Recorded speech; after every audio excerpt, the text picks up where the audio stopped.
idea that you're born, you learn, you earn, you retire, and you expire is going out the window.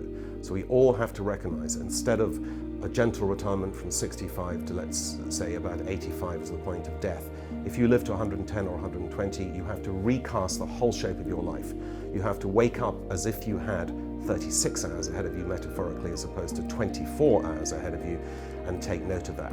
That means that financial services will be upended and have to change. That means that social care will have to change, healthcare systems will have to change, our patterns of consumption will change.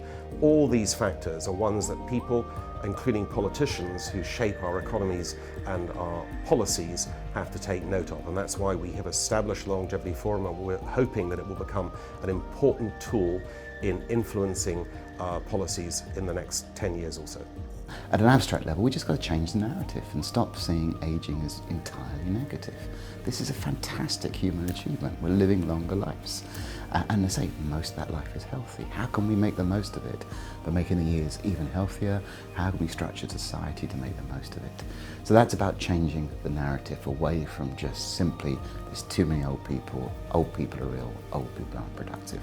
That's an extraordinary way of looking at this achievement.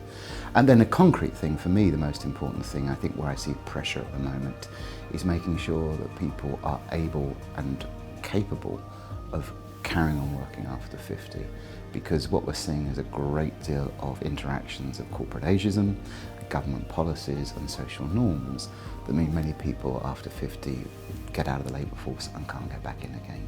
And that's a real problem, because if you're living to 80, 90 or even 100, you can't afford not to be in work after 50.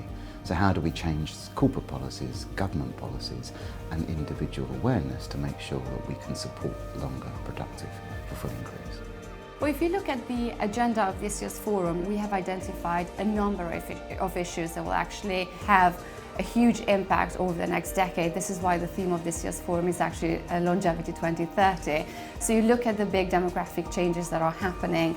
We are really interested to see how these changes will actually impact the social care system, how we can improve the efficiency of the healthcare systems, how we can make sure that the education is fit for purpose, and how we can create economies that are actually competitive. And I believe that governments, such as the UK government, really have the opportunity to set a positive agenda around this, to make sure that we actually create the right governance framework to make sure that these technologies can actually deliver greater opportunity for humanity, so give an opportunity to fulfill the potential rather than create more inequality. I think that's plenty to keep us busy over the next decade.